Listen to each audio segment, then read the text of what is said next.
सबसे पहले आज प्रमुखता से बात होगी भारत और अमेरिका के बीच ट्रेड डील की, क्योंकि लंबे समय से जिस ट्रेड डील का इंतजार था उसका ऐलान कल देर रात हो गया।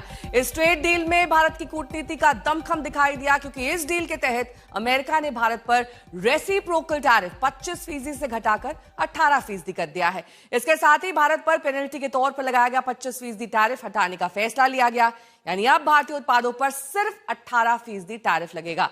ये बड़ा ऐलान करते हुए अमेरिकी राष्ट्रपति ट्रंप ने प्रधानमंत्री नरेंद्र मोदी को अपना दोस्त बताया और कहा कि पीएम मोदी से व्यापार और रूस यूक्रेन के साथ युद्ध करने समेत कई मुद्दों पर चर्चा हुई। पीएम मोदी ने 18% टैरिफ के ऐलान के बाद ट्रंप का धन्यवाद दिया और कहा कि दोनों देश मिलकर एक नया इतिहास रचेंगे। अमेरिका की ओर से टैरिफ घटाए जाने की घोषणा से पहले ट्रंप ने इंडिया टुडे मैगजीन का कवर पोस्ट किया। दोनों देशों के बीच हुए इस समझौते से ऑटोमोबाइल सेक्टर से लेकर टेक्सटाइल इंडस्ट्री तक उद्योग जगत को काफी फायदा होगा।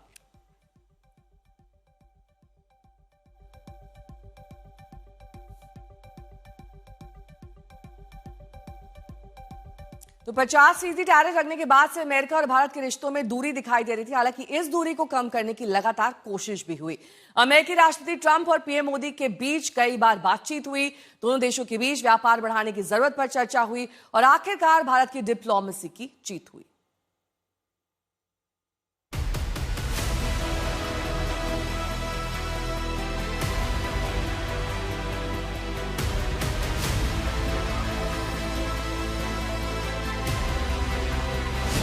मोदी ट्रंप के बीच कई दौर की बातचीत, कई दौर का मंथन, कारोबारी रणनीति, शानदार कूटनीति। नतीजा, अमेरिका ने भारत को सबसे ज्यादा से सबसे कम टैरिफ वाले देशों में शुमार कर दिया। अमेरिकी राष्ट्रपति डोनाल्ड ट्रंप ने खुद यूएस भारत की ट्रेड डील की इस बड़ी कामयाबी का ऐलान किया। यानी अब अमेरिका में भारतीय उत्पादों पर सिर्फ 18% ही टैरिफ लगेगा। ये टैरिफ 50% से घटकर सीधे 18% पर आ गया है, जो भारत के साथ अमेरिकी व्यापार समझौते की दिशा में बेहद अहम कदम है। लिहाजा इस ऐलान के साथ ही पीएम मोदी ने अमेरिकी राष्ट्रपति ट्रंप को शुक्रिया कहा, साथ ही दोनों देशों के कारोबारी रिश्ते और ऊंचाइयों पर जाने का भरोसा जताया। इस बड़े ऐलान के साथ ट्रंप की ओर से कहा गया कि भारत रूस से तेल की खरीद बंद करने और अमेरिका से ज्यादा तेल खरीदने पर राजी हो गए हैं। हालांकि इस डील पर सहमति को लेकर तमाम ऐसे मुद्दे रहे जिस पर भारत अपने हितों को लेकर अड़ा रहा। इस पूरी कूटनीति के अंदर यदि आप देखें कि भारत ने क्या किया, तो भारत ने सबसे पहले तो अपनी एक पोजीशन बना के रखी कि हम अपने मुद्दों के ऊपर अडिग हैं। भारत की कुछ रेड लाइंस हैं। भारत अमेरिका के साथ में संवाद जरूर करता रहा, लेकिन भारत ने किसी तरीके का कंसेशन नहीं दिया। भारत ने यह हमेशा बताया कि हम बातचीत करने के लिए तैयार हैं, कुछ चीजों के ऊपर लेन देन हो सकता है, हम वो भी करने के लिए तैयार हैं, लेकिन चाहे कृषि हो, चाहे डेयरी हो या जो मरीन उत्पाद हैं, ये ऐसे विषय हैं जो भारत के लिए लोगों की जिंदगी से जुड़े हुए हैं, लोगों की आजीविका से जुड़े हुए हैं और इनके ऊपर भारत की रेड लाइन है, यानी भारत इनके साथ समझौता नहीं कर सकता है। बहुत जोर अमेरिका की तरफ से लगाया गया। अमेरिका अपने कृषि उत्पाद, चाहे वो जो बहुत सारे ऐसे उत्पाद हैं अमेरिका की तरफ से जिनके लिए अमेरिका की तरफ से पुश किया जा रहा था कि ये उत्पाद भारत को लेना चाहिए, अपने बाजार के अंदर उसके लिए जीरो टैरिफ करना चाहिए, एक्सेस देना चाहिए। लेकिन भारत की तरफ से ये मेंटेन किया गया कि हम ऐसे तमाम उत्पादों को अपने बाजार में जगह इसलिए नहीं दे सकते हैं क्योंकि भारत में लोगों की आजीविका इससे जुड़ी हुई है। डोनाल्ड ट्रंप के इस बड़े ऐलान के साथ अमेरिका से जारी टैरिफ वार अब थम गया है। टैरिफ घटने से दोनों देशों में कारोबार फिर से रफ्तार पकड़ेगा। बड़ी बात यह है कि इस डील के ऐलान से पहले ट्रंप ने सोशल मीडिया पर इंडिया टुडे का कवर पेज साझा कर इशारा किया और कुछ ही देर में इस बड़े फैसले का ऐलान कर दिया। आज तक ब्यूरो। और इस बीच बड़ी खबर आपको बता दें, इस डील का असर सीधे तौर पर शेयर मार्केट पर दिखाई दे रहा है। आज फ्री ट्रेड में सेंसेक्स उछाल के साथ खुला है। जबरदस्त तेजी सेंसेक्स में देखी गई है। हरे निशान के साथ शेयर बाजार खुला है। भारत अमेरिका ट्रेड डील जिसका अनाउंसमेंट कल देर रात हुआ, उसका असर फ्री ट्रेड पर सेंसेक्स 3700 अंकों की उछाल के साथ खुला है, यानी कि आज बाइंग का दिन है और प्री ट्रेड में निफ्टी करीब 1400 अंक बढ़ गया है। भारत अमेरिकी ट्रेड डील से शेयर बाजार में जबरदस्त उछाल, पॉजिटिव सेंटिमेंट शेयर बाजार में दिखाई दे रहे हैं।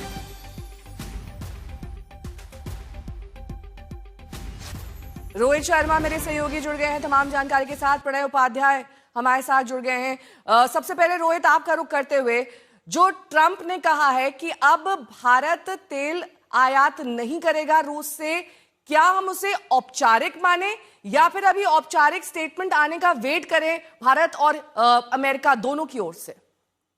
आई थिंक हमें वेट करना चाहिए। आई थिंक प्रेसिडेंट ट्रंप ने बात कही है कि अल्टीमेट गोल ये है कि भारत रशिया से ऑयल ना खरीदे, और उसमें मैं एक कंडीशन ये भी लगा दूं, तब तक जब तक यूक्रेन और रशिया का युद्ध चल रहा है तब तक। तो उनका ऐसा मानना है कि अब क्योंकि अमेरिका के वेनेजुएला के ऑयल फील्ड्स कंट्रोल करने वाला है, अमेरिकन कंपनीज वहां पे जाने वाली है, हालांकि उसमें भी समय लगेगा, जब तक वो कब, उसमें भी 1 साल का समय लग सकता है कि वो ऑयल बेचने लगे। लेकिन उनका ऐसा मानना है कि क्योंकि अब एक नया मार्केट भारत के लिए उपलब्ध है वेनेजुएला का, जो अमेरिकन कंपनीज को फायदा होगा, तो अब भारत अपना डाइवर्सिफाई कर सकता है ऑयल परचेज। और तब तक होपफुली ये रशिया और यूक्रेन अगर वॉर खत्म हो जाता है तो ये बेहतर होगा, क्योंकि अमेरिका खुद बिजनेस करना चाहता है रशिया के साथ। तो कहीं ना कहीं अंडरलाइंग मैसेज ये है कि जब तक ये युद्ध चल रहा है, प्रेसिडेंट ट्रंप दबाव बना के रखना चाहते हैं रशिया के ऊपर, और इसलिए कह रहे हैं कि भारत ने जो है वो अगर तेल अभी कम खरीद रहा है, इवेंचुअली अगर जीरो कर दे तो वो बेहतर होगा, लेकिन वी शुड वेट जब तक औपचारिक इस पर बयान नहीं आ जाता है दिल्ली से स्पेशली। ठीक है, दो खास मेहमान भी हमारे साथ जुड़ गए हैं। अचल कुमार मल्होत्रा जी हैं, former deputy permanent representative of India to United Nations और फॉर्मर डिप्लोमैट। साथ ही संजीव एस आलूवालिया जी हैं, जो कि डिस्टिंग्विश्ड फेलो और चिंतन रिसर्च फाउंडेशन के साथ जुड़े हुए हैं, एक्सपर्ट इन इकोनॉमिक गवर्नेंस और एनर्जी हैं। सबसे पहले आलूवालिया जी, आपका रुख करते हुए, क्योंकि आपको एक लंबा अनुभव है इस तरह की डील्स होते हुए देखना, और साथ ही क्यों ये भारत के लिए महत्वपूर्ण है, लंबे वक्त से इसकी कोशिश, लेकिन जो नुकसान हमें हुआ है जब अतिरिक्त टैरिफ लगाया गया, उसको कैसे ऑफसेट करेगा भारत? ये नेहा जी देखिए, ये तो सही है कि नुकसान हुआ हमको, पर ये जो आज की कल की डील है, ये एक किस्म से घर वापसी है। और ये मतलब मुबारकदार चीज है, हमको मुबारक देनी चाहिए सरकार को कि उन्होंने मेहनत की कि ये डील हो जाए। पर ये मेरे को इंटरिम डील लगती है, क्योंकि फाइनल डील जो हम चाहते हैं यूनाइटेड स्टेट्स से, वो तो फ्री ट्रेड एग्रीमेंट है। वो तो बड़ा, उसमें लंबा रास्ता है, काफी उसमें मुकाम है, तो वो तो दूर की बात है। ये एक इंटरिम अरेंजमेंट है विद द यूनाइटेड स्टेट्स, जिसमें यूनाइटेड स्टेट्स ने हमको एक खिताब दिया है। मैं इसको खिताब कहूंगा क्योंकि केवल एक ही देश है जिसपे उन्होंने हमसे ज्यादा टैरिफ अब लगाया है, और वो हो चीन। तो कुछ हमारी भी गलती है कि हम हमेशा अपने आप को बेंचमार्क चीन से करते हैं, हालांकि हमारे बीच और उनके बीच कोई डायरेक्ट इकोनॉमिक कंपैरिजन करना बड़ा मुश्किल है। हमको तो टैरिफ वो मिलना चाहिए था जो आसियान को मिलता है, 10 और 15% के बीच। देखिए, 151 देश हैं जिन पे आज भी यूनाइटेड स्टेट्स 18% से कम टैरिफ लगा रहा है। तो ये अच्छा है कि 50% पुराने वाला टैरिफ नहीं है, बट हमें इस बात पे बहुत ज्यादा खुश नहीं हो जाना चाहिए कि 18% है। 18% में भी हमारी कंपेटिटिवनेस आसियान के विपरीत, बांग्लादेश के विपरीत, श्रीलंका के विपरीत, 151 देशों के विपरीत वो खराब है। तो पर ब्राइट लाइन क्या है इसमें, वो ये है कि हम ये तो एक इसको इंटरिम मानते हैं। हमारा उद्देश्य यह है कि अमेरिका के साथ हमारे घनिष्ठ रिलेशनशिप हो, डिफेंस के, ट्रेड के, सामाजिक, और हमको जो ट्रेड डील चाहिए वो फ्री ट्रेड एग्रीमेंट की डील चाहिए, वही हमारे लिए फाइनली फायदे में होगा। अचल कुमार जी भी हमारे साथ जुड़े हुए हैं। अचल जी, अगर हम रूस से तेल आयात नहीं करते हैं तो हमारे पास संभवतः वेनेजुएला एक विकल्प है, लेकिन उससे भारत के ऊपर क्या इम्पैक्ट पड़ेगा, पॉजिटिव या नेगेटिव? और दूसरी चीज जो मैं आपसे जानना चाहती हूँ, जिस एफटीए की बात आलूवालिया जी कर रहे हैं, उसमें किस तरह की अभी अड़चने? नमस्कार। देखिए, सबसे पहले तो मैं ये कहना चाहूंगा कि ट्रेड डील की अनाउंसमेंट जो है वो अपने आप में एक पॉजिटिव डेवलपमेंट है। इसे सिर्फ ट्रेड और कॉमर्स के नजर से नहीं देखना चाहिए, इसे आप एक पॉलिटिकल स्टेटमेंट मान के चलिए, क्योंकि ट्रेड और टैरिफ को लेके जो भारत और यूनाइटेड स्टेट्स की strategic partnership, comprehensive global strategic partnership में जो दरारें आई थी, वो ये अनाउंसमेंट किसी हद तक भरेगा। और एक पॉजिटिव सिग्नलिंग होगी कि जो रिश्ते हैं वापस बैक ऑन ट्रैक है। तो टू दैट एक्सटेंट काफी पॉजिटिव है, बट बहुत सारी एम्बिग्यूटीज भी हैं। जैसे प्रेसिडेंट के अपने स्टाइल में ये कह देना कि प्रधानमंत्री मोदी एग्री कर गए रशिया से वो तेल नहीं खरीदेंगे, वो एग्री कर गए हैं कि अमेरिका से खरीदेंगे, वेनेजुएला से खरीदेंगे।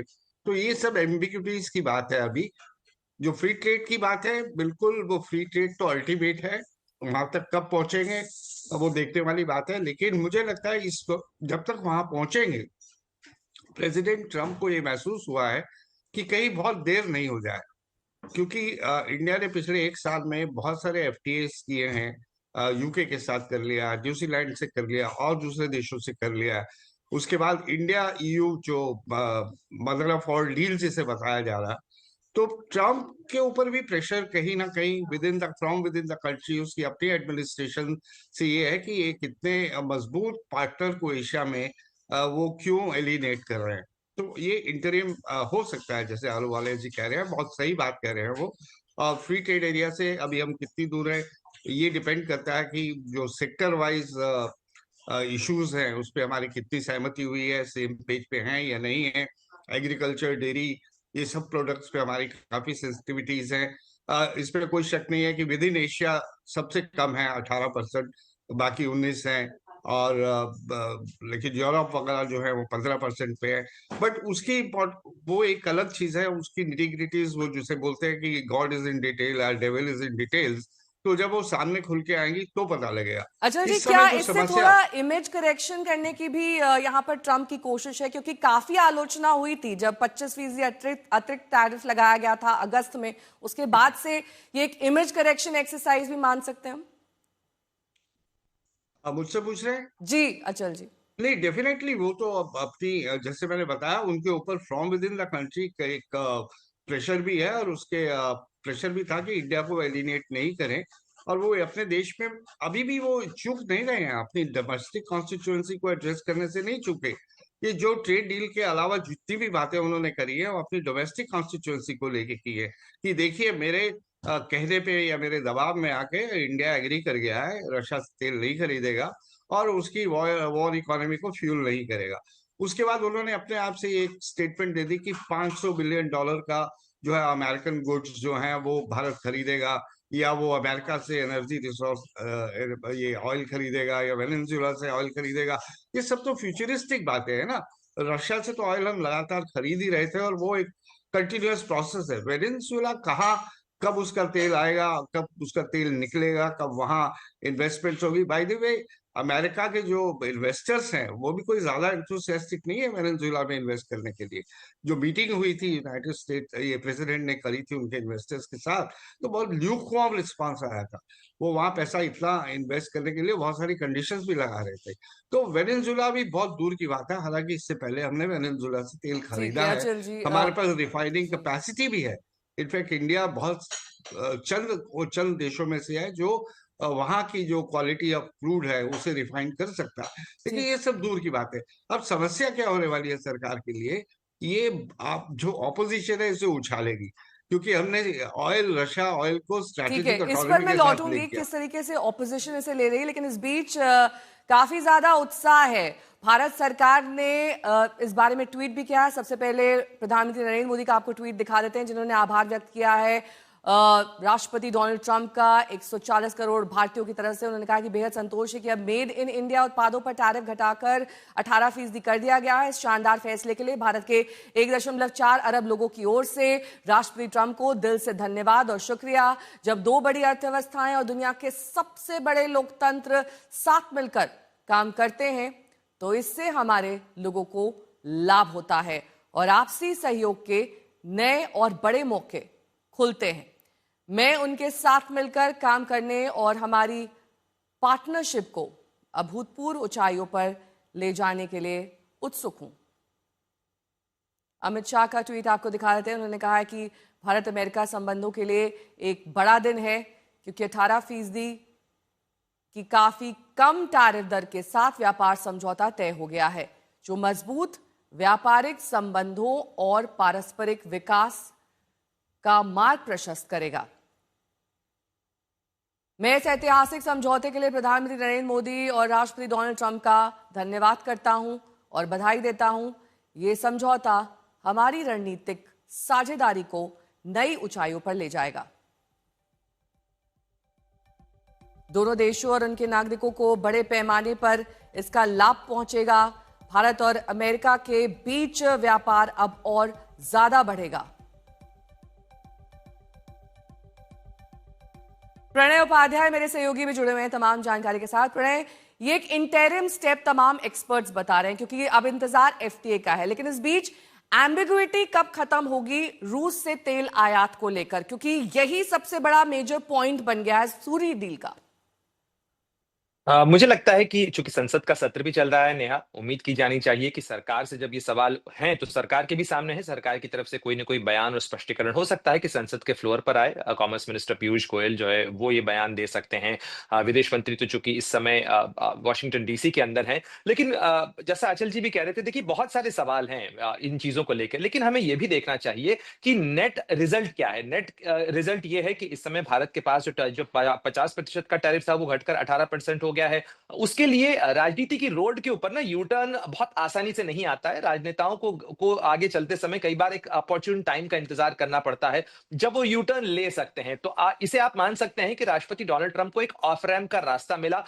अमेरिका के अंदर भी इस चीज का दबाव महसूस किया जा रहा था। अन्य देशों ने भी जिस तरीके से भारत के साथ ट्रेड डील की, कहीं ना कहीं उस चीज का भी दबाव था। और अमेरिका भारत जैसे महत्वपूर्ण बाजार को छोड़ना कतई नहीं चाहता। राष्ट्रपति डोनाल्ड ट्रंप लगातार इस चीज को लेकर दबाव बना रहे थे कि जो ट्रेड पैरिटी है या ट्रेड इम्बैलेंस है वो कम होना चाहिए, और उसमें वो काफी हद तक अपनी राजनीति के लिहाज से कामयाब रहे होंगे। लेकिन बड़ी हेडलाइंस को बहुत पसंद करते हैं डोनाल्ड ट्रंप, तो वो निश्चित रूप से उन्होंने सोशल मीडिया के जरिए एक बड़ी हेडलाइन देने की कोशिश